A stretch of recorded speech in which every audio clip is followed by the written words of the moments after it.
What's up, guys? Sound Alchemist here with Gersh1. and we're back at it to answer your questions in another episode of For the Greater War. This is a video series where we answer the questions left by you, the viewer. If you have a question about Warhammer 40K, comment down below. Put question in front of your question because we get to those first. This one is by Ben Francisco, and he asks, what 40K YouTube channels do you guys watch? Good question, because we do still... I watch a lot of YouTube. Yeah, YouTube, it's good. It's good.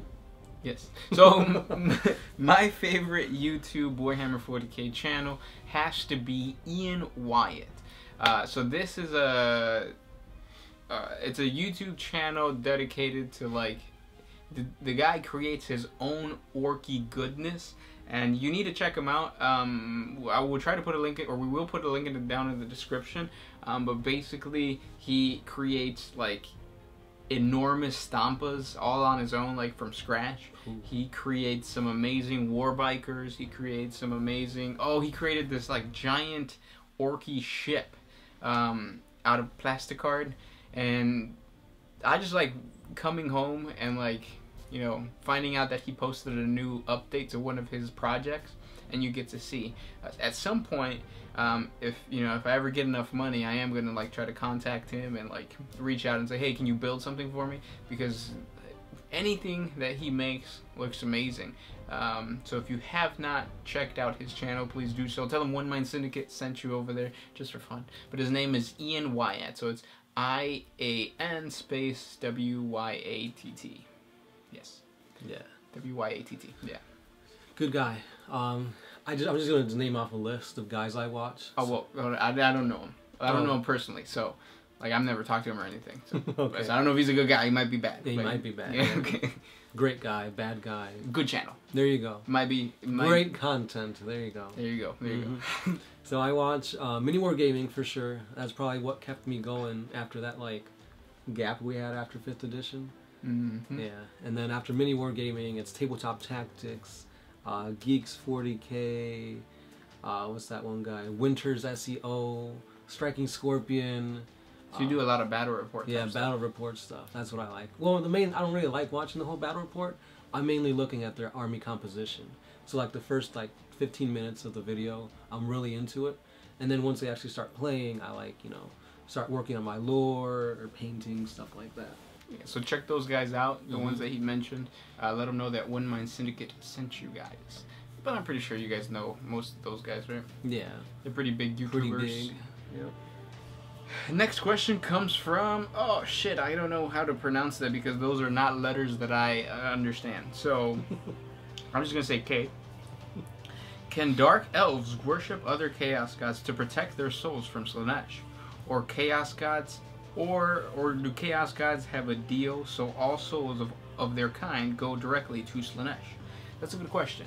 So no, Dark Angels or Dark Eldar do not worship any other gods that I know of. Yeah, they don't really worship chaos as far as I know. Right, they are their own thing. So they get off, or they get power from the what is it called? Depravity?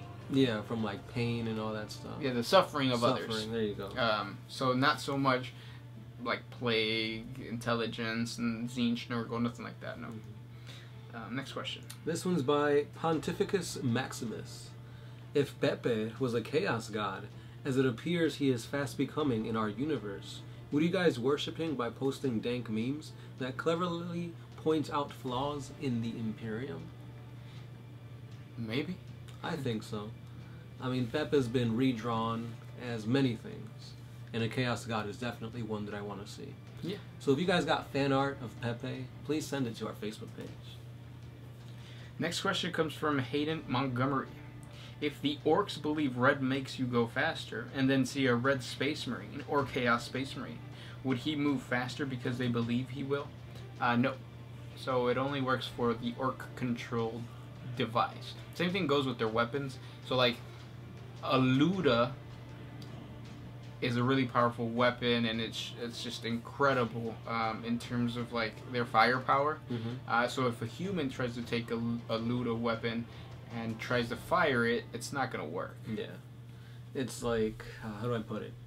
I believe, is it Dead Space? No, but it was some type of gaming where like your biology is what makes the gun fire. District 9. It might be. There you go. That's what I'm thinking of. Yeah. Yep. With the prawns. Yeah. Yep. Next question. This one is by Edward Rage. Now that Gilliman is back, will the Ultramarines go on a great crusade of sorts? If so, against who? Yeah, they're definitely crusading, and they're going up against Chaos. So basically, Gilliman has rounded up most of his Ultramarines, along with, you know, the Sisters of Battle, the Inquisition, the new Primaris Marines, and they're all going to combat Chaos. Uncertified Jack. How can the Blood Ravens beat from the Thousand Sons Legion? The Thousand Sons Legion had the flesh change mutation. The Thousand Sons.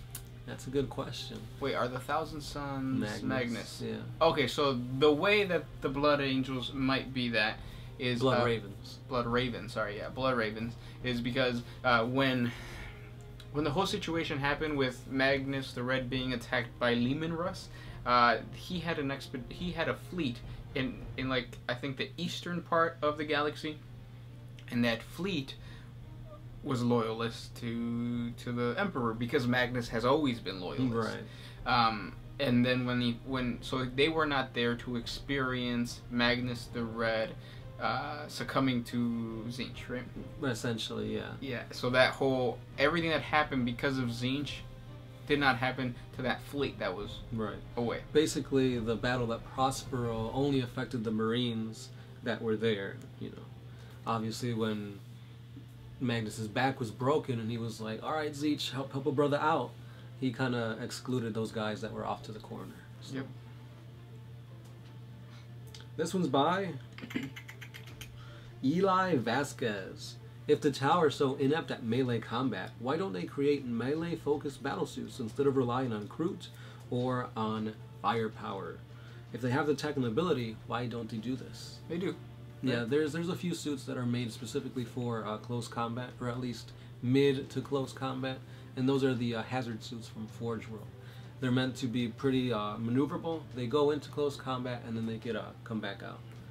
So it's like they have it, but again, they kind of stick to what they're best at, and that's shooting. Yeah. Carson Casimir.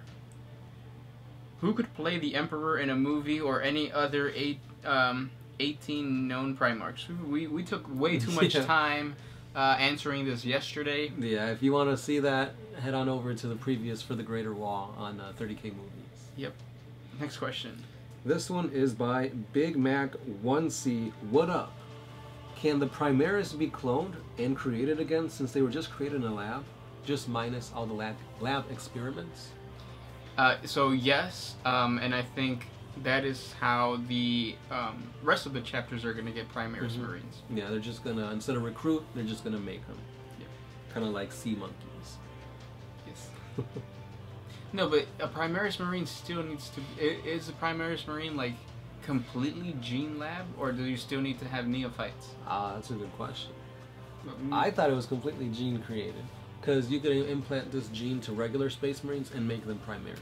Oh, okay. That's interesting. Giovanni Martinez. How were the Men of Iron corrupted by chaos if they didn't have souls? And does that mean that the Tau can be corrupted? So the Men of Iron were corrupted because it was an AI. Artificial intelligence. And it was corrupted just like your PC gets corrupted whenever you go to Pornhub.com. Giovanni. That's how it got corrupted. It was a chaos Trojan virus, basically. Next question. This is by Tom Spear. In 40K, do you think humans still have your mom jokes? Do you think they may reference these Eye of Terror jokes in one of your mom jokes? Probably. Yeah. Yo mama's so wide. The Eye of Terror. Was her booty hole? There you go. Yeah. Good. If you guys can come up with a better Yo Mama joke that includes the Eye of Terror, comment down below. Put joke in front of it so we can filter through it and we can just create a video for it. We've done this before. I feel like we have, yeah. Deja vu. Whoa. Do it again. Okay. This one is by Siebert. If they saved Ferrus Manus right before he died and brought him to the future, would the weapon Grammaticus used on Vulcan still be embedded in his chest, and therefore still be dead or in stasis? That's your question. No. Next question. Yeah, basically, Ferrus Manus, I don't like getting into if this guy wouldn't have died kind of scenarios, because I feel like if you bring somebody back from death or help them escape death when they were originally destined to die, that kind of cheapens their character and just makes for the plot to kind of continue on with this character. So with that being said, yeah, I guess those events wouldn't have happened since he would have still been alive, and thus changed the course of history, because then maybe his Iron, what was it called? Iron Warriors? No. His Iron Hands chapter would then play a bigger impact during the Horus Heresy, and maybe could have prevented a lot more deaths during the invasion of Terra. So I think too many events would be shifted by this change, that what you talked about with Vulcan and the spear and whatnot, the Fulgurite, probably wouldn't have happened. A. Wolfenstein. What will happen with the Dark Eldar if Slaanesh is destroyed? Some Dark Eldar join Inari. This means maybe in the future a part of them can unite with the Craft Worlds and Expedited Eldars. Definitely.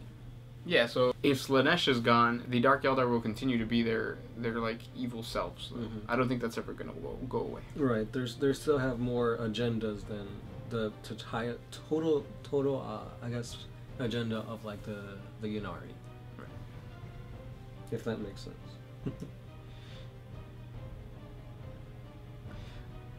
I have one from The Follow. Aren't Necrons like best counter for Tyranids, as Tyranids don't give frack about them because the Necrons have no biomass to consume?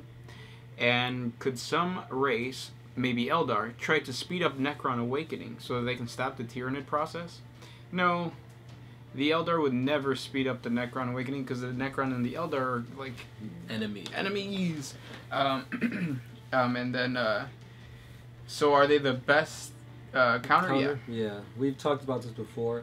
A lot of Necron weaponry works to basically disintegrate biomass, and Tyranids are, in a sense, biomass. Just biomass.